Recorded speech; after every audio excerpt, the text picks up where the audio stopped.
Hey, what's up guys? Sloth King here. Today I'm going to be working on my 2008 4th gen Toyota 4Runner, and we are going to be replacing the rear sway bar end links, or as some may call them, stabilizer bar end links.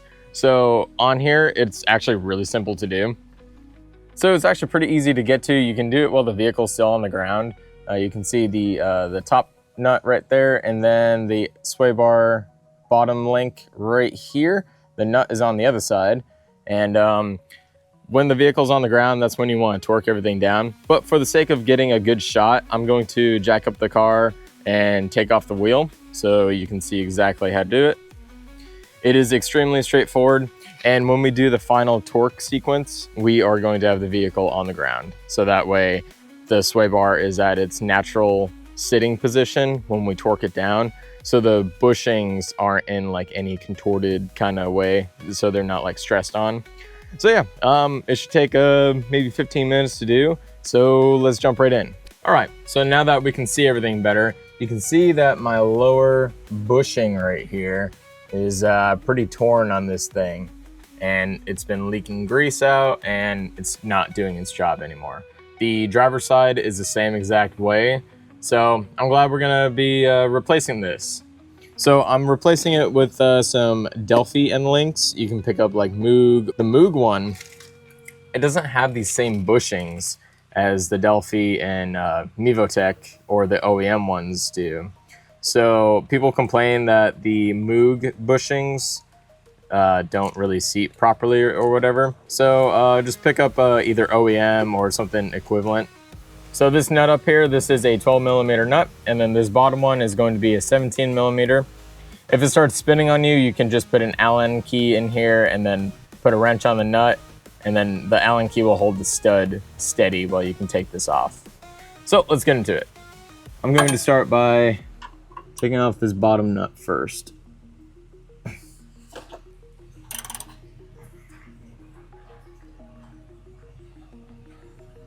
Wow, that's really on there. Let me throw a breaker bar on here and try to take it off.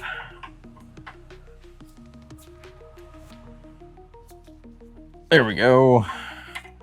And I don't think it's spinning. Or it might be.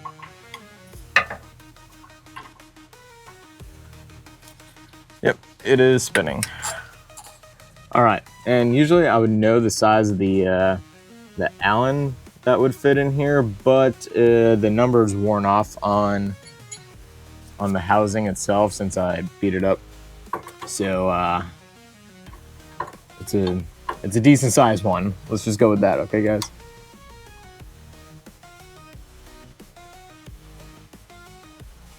Come on.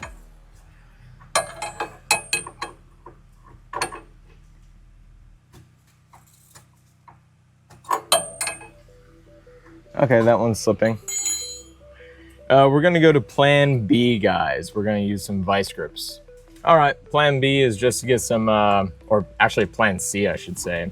All right, so plan C is to get some vice grips, and there's a washer, or you'll just see the stud on the sway bar end link.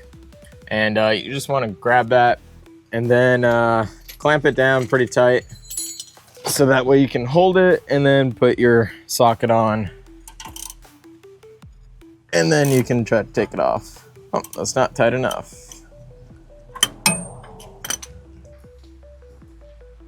Okay, now this should come off.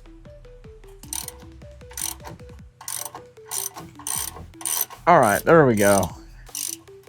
Oh, and it's spinning again. You pain in the butt.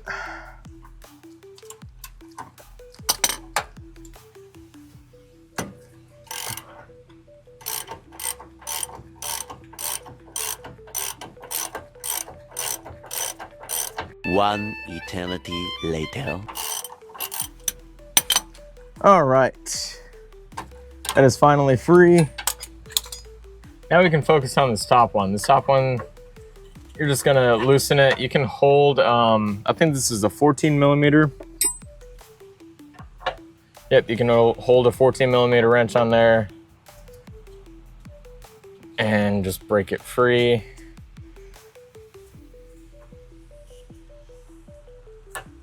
just like that. Now, if you have like a ratcheting wrench, you can just slide that on there. It's kind of hard to fit a socket back there since there's not a whole lot of room to fit, but that's fine. So I will speed this part up because this is going to take a minute just sitting here doing this.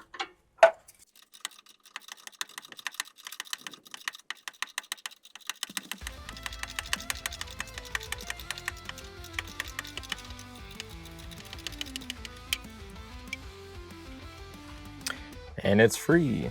Keep in mind like how this goes. You're gonna have a washer on top. You'll have the bushing. So it'll sit just like that. And then there's like this part of the bushing that'll go down.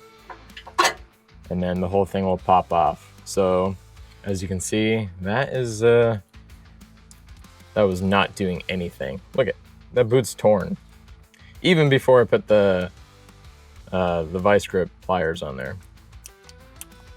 All right, let's get the new part on. All right, so the new part looks just like this, and the bushings are in the correct orientation. So first thing we are going to do is take off part of our hardware. Take this off just like that. And then this should slide up.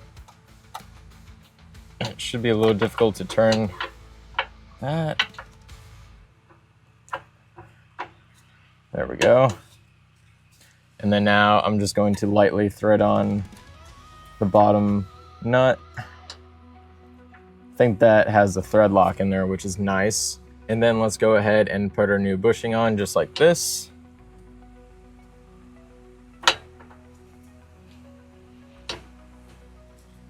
Put that top part on.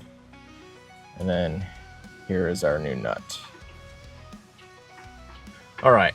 So the thing with this is supposed to get torqued down to, I think, 14 to 20 foot-pounds, but we can't fit a torque wrench in there. So we're gonna have to do it by hand. So we're gonna wait until we see the bushing squeeze just a little bit. You don't wanna completely crush these bushings, but once it's tight on there, it'll be tight.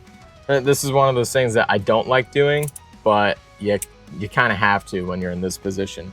So the nice thing about this, it's still a 14 millimeter to hold onto the shaft part itself, and then this top nut actually got changed. What is this, a 13 now?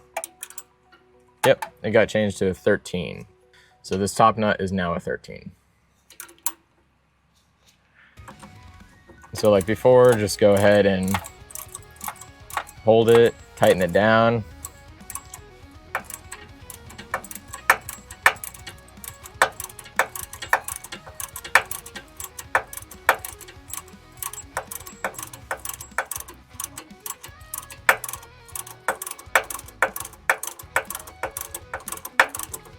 And when you're tightening this down, the bushing will, since it has like that divot that goes down, like on this old one right here, it will find itself to go in like that slot, or the hole, I should say. It should fit in there nice and snug. So it shouldn't like move around like a whole bunch. You shouldn't see like a gap around it, I should say. So we're going to try to make it so that the shaft is straight into the sway bar itself, not like crooked like that. So make sure it's straight whenever we're tightening this top one down.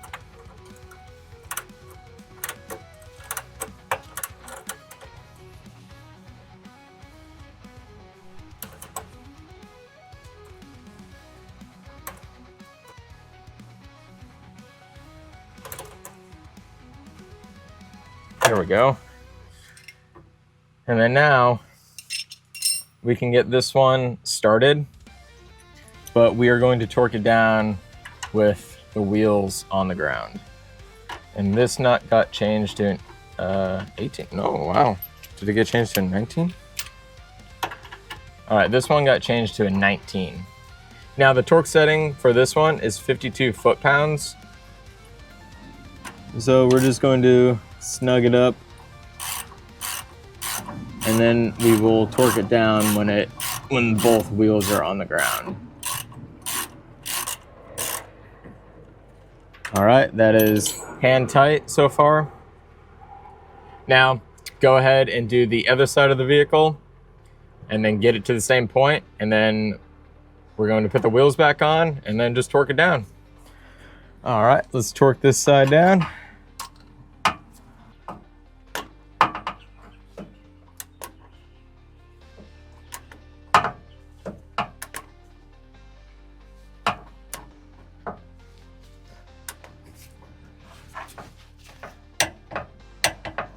There we go.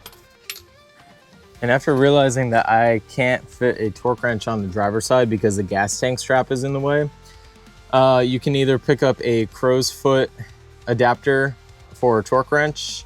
It acts like a wrench. So it's literally just like one of these, but with an adapter at the end so you can torque it down.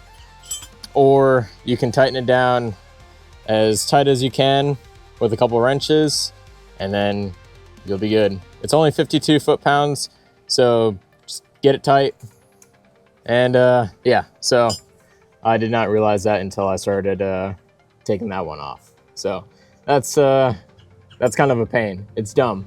If I would have had an extra inch, if the strap was out of the way or the gas tank was moved, you would have been able to torque it down just fine. All right, guys, and that's it. It took me about, I don't know, 20 minutes, 25 minutes total by jacking it up, taking everything off, and then putting everything all back together. It's not too bad of a job. The driver's side is a little bit annoying because, like I showed you guys, you can't fit a torque wrench or actually a ratchet back there. So I just had to do everything by hand, and I used the double wrench method to get enough leverage to tighten down that nut. I will be picking up some of those crow's foot adapters so I can actually torque down nuts in like tight spots like that in the future. So keep that in mind. Everything that I used today, I will link in the description below. It's easy enough to tackle on your own as long as you have the tools that I showed you. Anyways, hopefully this video helped you guys out. If it did, awesome. Anyways, like always, I'll catch you guys on the next ride.